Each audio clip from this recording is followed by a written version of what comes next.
یا میں ہاں۔ بنگڑے ڈالوں گا کہ 2 عدالتیں جو ہیں وہ میرے حق میں فیصلہ دے چکی ہیں، تو تیسری سپریم کورٹ ہے، تو 2-1 سے میں جو ہے وہ جیت چکا ہوں، فاتحانہ انداز میں جو ہے.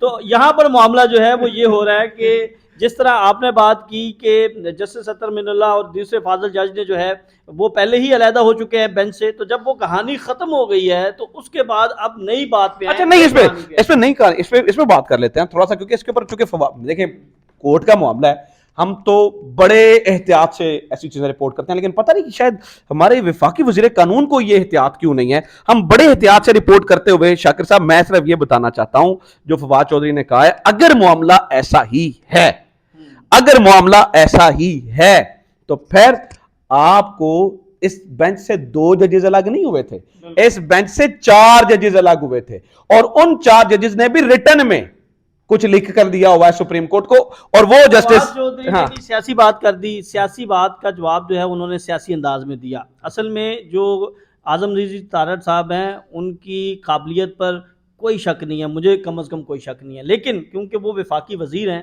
اور پاکستان مسلم لیگ نون کے ورکر ہیں، تو انہوں نے وہ جو بات کی ہے وہ انہوں نے اس پیرائے میں بات کی، اور پھر انہیں اس بات کا ادراک ہے کہ ہمارے جو ورکرز ہیں جو ہمیں فالو کرتے ہیں وہ ذرا انگلش کم جانتے ہیں، تو ان کو جو بتا دیا جائے گا وہ اس پر بھنگڑے ڈالیں گے. تو انہوں نے صرف اس لیے یہ بات کی، باقی وہ قانون دان ہیں، وہ یہ چیزیں جانتے ہیں، انہیں اس بات کا ادراک ہے کہ عدالت کا حکم کیا ہے. لیکن جو آپ نے کہا کہ پروپوگینڈا کرنا، اصل مدعے سے توجہ ہٹانا، تو یہ مقصد وہی ہے. لیکن اس کا جو صحیح جواب ہے وہ پھر فواد چودھری نے بھی دیا ہے کہ انہوں نے کہا اچھا اب تم اس طرح آتے ہو تو اس طرح پھر اس طرح کاؤنٹنگ کر لو. اچھا ایک اور چیز شاکر روان صاحب بتا رہے تھے، ابھی ہم اس کا ذکر کر رہے تھے، ایک تو یہ ہے کہ یہ میٹر طے ہو گیا، میرا نہیں خیال کہ اس کے اوپر اس میں نا پناما کیس کا حوالہ دیا جا رہا ہے. میں نے اس سے پہلے بھی ویڈیو کی، پناما کیس کا معاملہ بالکل ڈیفرنٹ تھا، وہ ججمنٹ تھی، وہ 2 ججز کی ججمنٹ تھی، اختلافی نوٹ نہیں تھا. It was part of that judgement, number 1.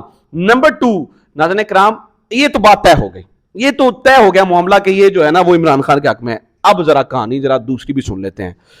شاکر اوان ہمارے بھائی، آپ کو پتا ہے کہ بڑے سینئر رپورٹر ہیں کورٹ کے، اور کورٹ کی ساری خبریں میرے تو بہت ساری چیزوں کے اندر یہ ہیلپ کر رہے ہوتے ہیں.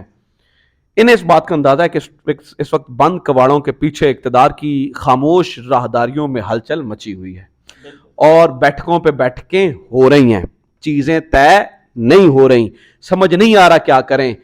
اس کے اوپر ایک چیز یہ بھی ایک معاملہ سجیشن سامنے آئی ہے کہ کیوں نہ چیف الیکشن کمشنر کو مستعفی کرا لیا جائے. اس کے اوپر ویسے ہم ابھی ریسرچ کر رہے ہیں کہ کیا ہو سکتا ہے.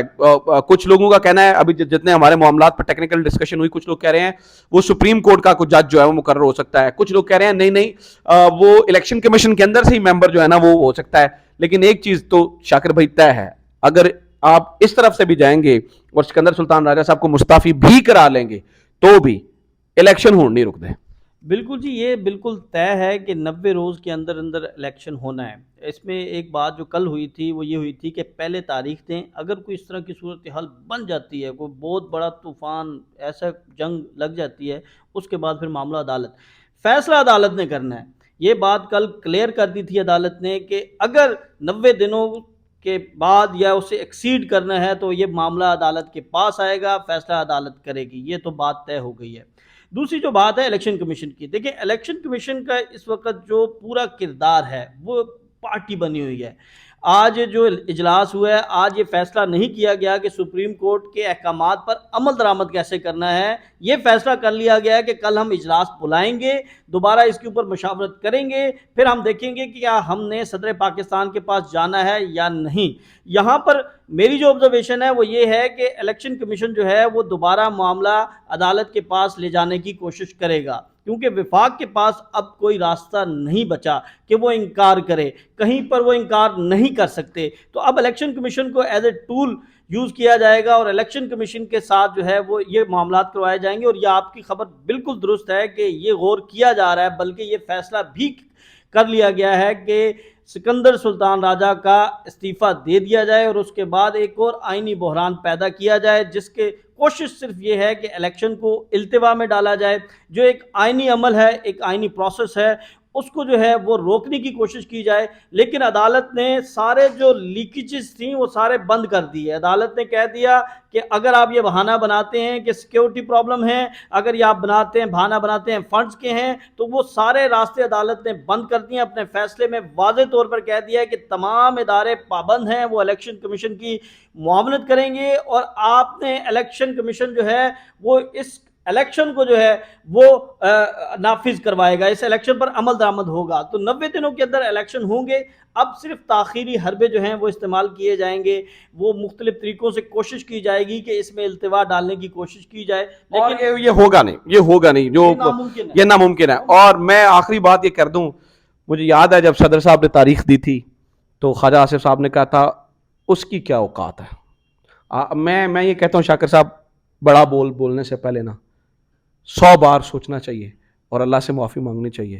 آج اسی صدر نے پھر تاریخ دینی ہے، اسی لیے میں تو بار بار کہتا ہوں تُعِزُّ مَن تَشَاءُ وَتُذِلُّ مَن تَشَاءُ، وہی اللہ ہے جو عزت دیتا ہے، وہی اللہ ہے جو ذلت دیتا ہے۔ ان چیزوں سے ہمیں میرے خیال سے سیکھنے کی ضرورت ہے۔ تھینک یو ویری مچ شاکر صاحب، بہت شکریہ ناظرین، امید کرتا ہوں یہ ویڈیو آپ کے لیے انفارمیٹیو رہی ہوگی۔ اپنا خیال رکھیے، خدا حافظ، پاکستان زندہ باد۔